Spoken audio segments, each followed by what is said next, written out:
وعلیکم السلام ورحمۃ اللہ۔ دیکھیے، یہ قرآن اللہ کی کتاب ہے، یہ معجزہ ہے، اور معجزہ عقل کو عاجز کر دیتا ہے، حیران کر دیتا ہے۔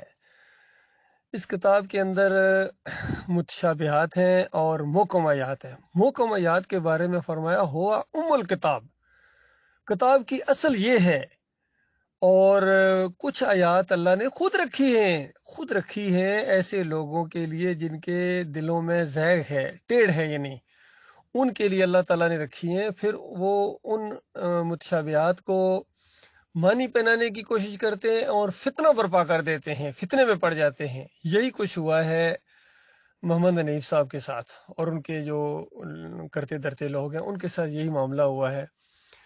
اور وہ آدم علیہ السلام کو کے سجدے کو دلیل بناتے ہیں، حالانکہ وہ سجدہ کس طرح ہوا اور اللہ نے یہ انداز کیوں اختیار کیا، یہ کوئی تشریح نہیں کر سکتا ہے۔ یقین کریں، کوئی تشریح نہیں کر سکتا ہے۔ بالکل اسی طرح جس طرح مالک فرماتا ہے کہ اللہ کا جو عرش تھا پہلے پانی پر تھا، اور پھر مالک نے اس کو منتقل کیا اوپر، اور اس کے بعد اوپر جلوہ فرما ہوا۔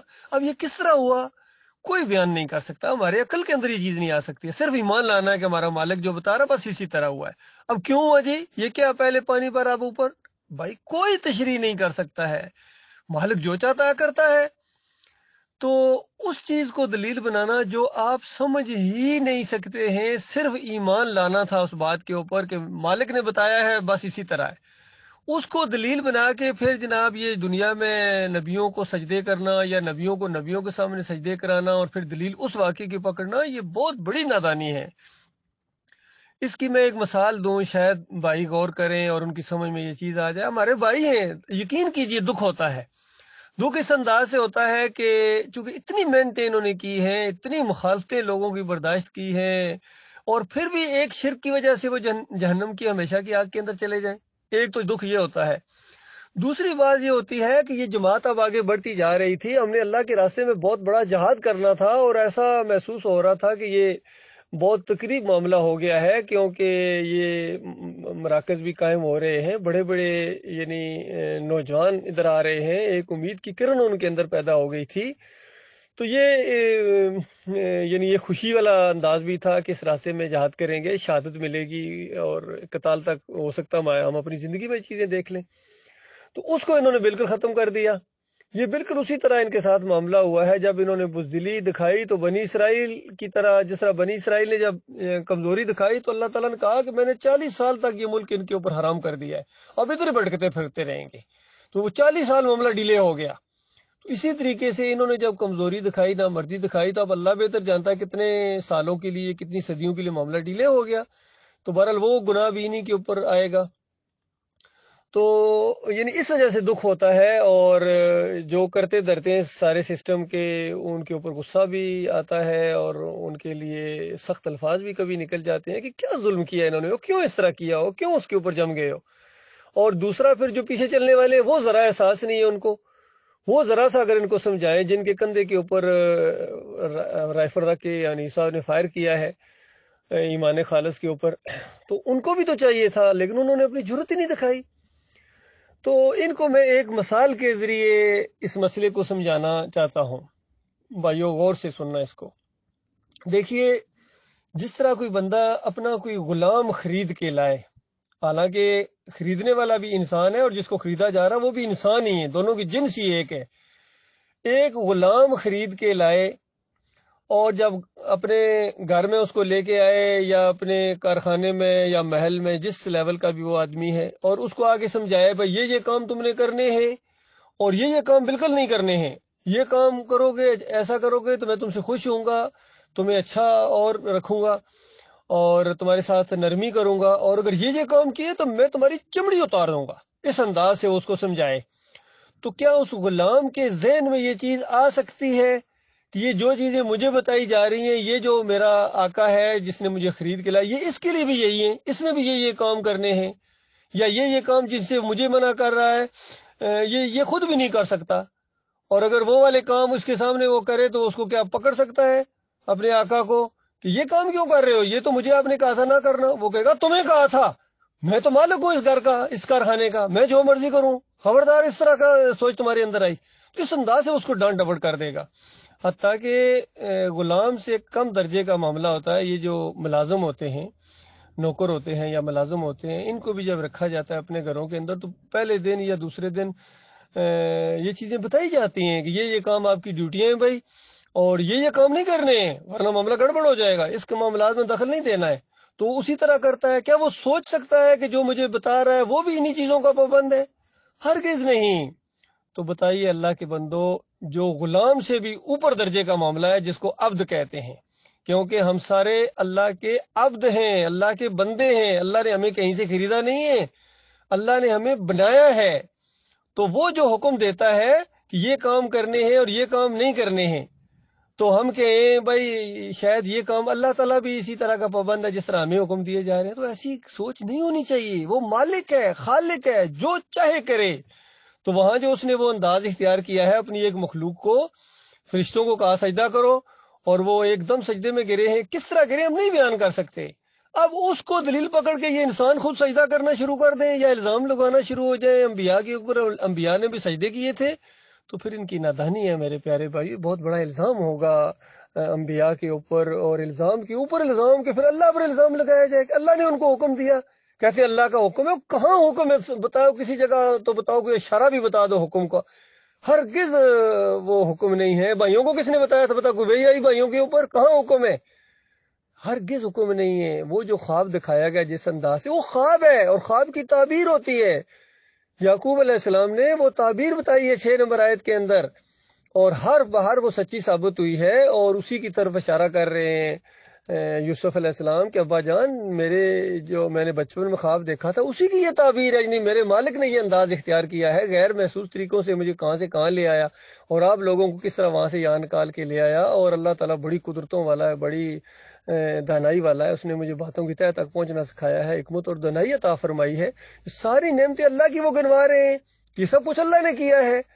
اور یعقوب علیہ السلام بھی یہی ذہن رکھ رہے ہیں کہ یہ سب کچھ اللہ نے کیا ہے، بلکہ ان کے بھائی بھی یہی ہے کہ اللہ نے دیکھو کیا کر دیا. ہم تو کتنی مخالفتیں کر رہے تھے لیکن اللہ نے کیا کر دیا، اور پھر ایسا ماحول بنا دیا کہ ان کو معافی کی توفیق مل گئی اور اللہ نے ان کو معاف کر دیا. تو اس انداز سے وہ سارا خاندان ہے وہ شکر گزاری کے طور پر اپنے مالک اور خالق کے سامنے سجدے میں گر گئے. یہ سجدہ شکر ہے، اور جو ہے اس کو سجدہ تعظیمی کہنا یہ بالکل قرآن کی تعریف ہے، قرآن کا انکار ہے، پورے قرآن کی دعوت کا مذاق اڑانا ہے. تو یہ دعوت القرآن لکھ رہے ہیں، اور دعوت القرآن کے اندر یہ چیز لکھ دیں کہ سارے خاندان یوسف علیہ السلام کے سامنے سجدہ ریز ہو گئے. تو یہ دعوت القرآن اس لفظ کا مذاق ہے. اللہ کے بندو غور کرو، ابھی بھی وقت ہے، جو زندہ ہو بچ جاؤ گے اور مالک سے معافی مانگ لو، وہ معاف کر دے گا. بہت بڑا معاف کرنے والا، وہ تو تیار بیٹھا ہے معاف کرنے کے لیے. کوئی ندامت تو ہو تمہیں، کتنا سخت جرم تم نے کیا ہے اور کچھ احساس ہے یہ کتنا بڑا جرم ہے. یہ شرک کرنا، خاص کر توحید والی کوئی قوم ہو، ایماندار قوم ہو، اللہ اس کو عزت دے اور پھر وہ شرک کے اندر ملوث ہو جائے تو پتہ یہ کتنا بڑا جرم ہے. یہ بالکل وہی جرم ہے جو بنی اسرائیل بچڑے کی پوجا جنہوں نے کی تھی، تو اس کی سزا پتہ ہے کیا تھی؟ توبہ کی شرط رکھی گئی تھی. توبہ کی شرط رکھی گئی تھی. اس سے اللہ تعالیٰ نے یہ نہیں کہا کہ بس توبہ کر لو. اللہ تعالیٰ نے کہا توبہ کرو، لیکن ایک شرط ہے کہ جن لوگوں نے تمہیں اس گوالا پرستی کی طرف مائل کیا ہے ان کو اپنے ہاتھوں سے قتل کرو، تب تمہاری توبہ قبول ہوگی، ورنہ تمہاری توبہ قبول ہی نہیں ہے. تو اس انداز سے کہ جماعت والو تمہاری توبہ یہی شرط ہے، یعنی گویا اس انداز سے کہ جب تک تم اس کو کافر قرار نہ دو، اس محمد حنیف کو اور سعید احمد کو دونوں نے مل کے مارا ہے تمہیں، ان کو طاغوت قرار دو. اور اگر یہ توبہ کر لیں تو ٹھیک ہے، اللہ ان کو بھی معاف کرنے کے لیے تیار ہے. اللہ تو اتنا مہربان ہے کہ اس نے فرعون تک کو کہا کہ فرعون کیا تو پاکیزگی اختیار کرنا چاہتا ہے؟ بالکل پاک ہو جائے گا گناہوں سے اگر تو توبہ کر لے، اپنے مالک اور خالق کی طرف آ جائے. تو بالکل انہوں نے بھی وہی فرعونیت والا انداز اختیار کیا تھا کہ میرے پوچھے بغیر آپ نے ایمان اختیار کر لیا اور اس کو لوگوں میں پھیلانا شروع کر دیا. ارشد کرملائی کتنا بڑا مجرم ہے کہ اس نے میرے سے پوچھے بغیر، شورا کا ابھی فیصلہ ہی نہیں ہوا اور اس نے اعلان کر دیا کہ سجدہ اللہ کو ہے، اور یوسف علیہ السلام کو سجدہ ماننا یہ عقیدے کی خرابی ہے. تو اس طرح انہوں نے تعدیبی کارروائی کی، اندازہ لگائیے، سخت تعدیبی کارروائی اپنی طرف سے. یہ بالکل وہی بات ہے جو فرعون نے کہا تھا چھوڑو مجھے، میں موسیٰ کو قتل کر دوں. تو یہ وہی انداز ہے. اسی لیے میں نے شروع میں یہی بات کہی تھی کہ یہ فرعونی انداز ہے، یہ بڑا خوفناک انداز ہے.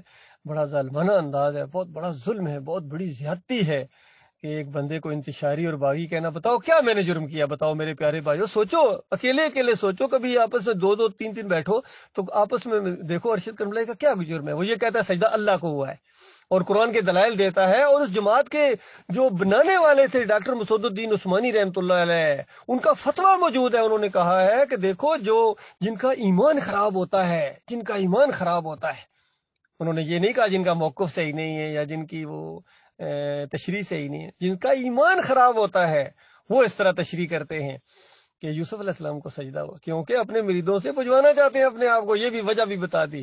اللہ کے بندو، صرف ایک بیان نہیں ہے، اس کے بعد ڈاکٹر صاحب نے مولویوں سے بحثیں کی، اور مولویوں نے جب پھر تھوڑا بہت یوسف علیہ السلام کی طرف سجدے کا رخ کرنے کی کوشش کی اور کہا کہ نہیں حضرت نہیں، یہ کیا کہہ رہے ہو، ہرگز نہیں، یہ جو ہے یہ ایسی بات نہیں ہے، بلکہ یہ سجدہ اللہ کو ہوا ہے، لہو کی ضمیر اللہ کے لیے، اللہ کے لیے ہے۔ تو اس انداز سے انہوں نے بتایا، بحثیں کرتے رہے ہیں۔ تو غور کرو اس بات کے اوپر میرے بھائیوں، اور یہ بھی ذرا تصور کرو، جس طرح بریلویوں کو اگر کبھی کبھی ہم کہہ دیتے ہیں کہ آج بھی اگر نبی علیہ السلام آ جائیں تو وہ تو تمہیں کافر مشرک سمجھیں گے جو کہ تمہاری حرکتیں ہیں، تو بتاؤ تم ان کے ساتھ کیا سلوک کرو گے۔